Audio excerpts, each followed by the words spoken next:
সিরাজগঞ্জের রায়গঞ্জে পুকুর দখল ও মাছ ধরাকে কেন্দ্র করে বিএনপির দুপক্ষের সংঘর্ষে 2 জন নিহত হয়েছেন। আহত হয়েছেন অন্তত 10 জন। সকালে উপজেলার ধামাইনগর ইউনিয়নের গোয়ালপাড়া গ্রামে এই ঘটনা ঘটে। পুলিশ ও এলাকাবাসী জানায়, সরকারি একটি লিজকৃত পুকুর নিয়ে 2 নম্বর ওয়ার্ড বিএনপির সাধারণ সম্পাদক আবু বকর সিদ্দিক ও জুলাই আন্দোলনের পরে আওয়ামী লীগ থেকে বিএনপিতে যোগ দেয়া আসমত আলীর মধ্যে বিরোধ চলছে।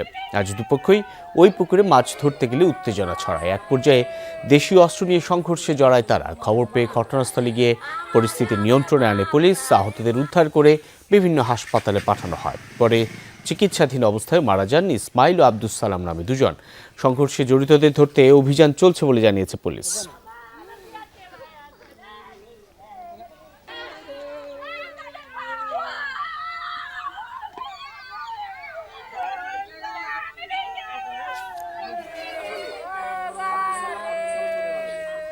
সিরাজগঞ্জের খবর জানাচ্ছিলাম। সিরাজগঞ্জের রায়গঞ্জে পুকুর দখল ও মাছ ধরাকে কেন্দ্র করে দুপক্ষের সংঘর্ষে 2 জন নিহত হয়েছে। এই বিষয়ে আরও বিস্তারিত জানবো। সহকর্মী গোলাম মোস্তফা রুবেল যোগ দিচ্ছেন।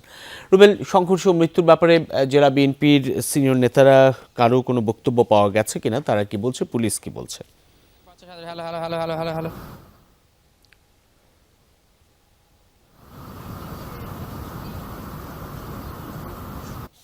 গোলাম মোস্তফা রুবেল, আপনি নিশ্চয়ই শুনতে পাচ্ছেন সিরাজগঞ্জে যে সংঘর্ষের ঘটনা ঘটল, দুপক্ষই একটু রাজনৈতিক দলের সঙ্গে সম্পৃক্ত। তাদের সেই দলের সিনিয়র নেতারা, তাদের কোনো বক্তব্য আছে কিনা, কোনো মামলা হয়েছে কিনা, পুলিশ কি বলছে সেটা একটু জানাবেন। মূলত এই পুকুরটিকে তারা ভোগ করার জন্য তারা চেষ্টা করে যাচ্ছে। মূলত আজকে সকালে যখন মাছটি ধরতে গিয়েছে তখনই কিন্তু মূলত এই সংঘর্ষটি বেঁধেছে। মূলত এই পুকুরটি মূলত খাস পুকুর, সরকারি খাস পুকুর। মূলত 5 বিঘা আয়তনে এই পুকুরটি দীর্ঘ দিন কিন্তু আওয়ামী লীগ সরকারে যারা ছিল তারা এটা ভোগ দখল করে খেয়েছে।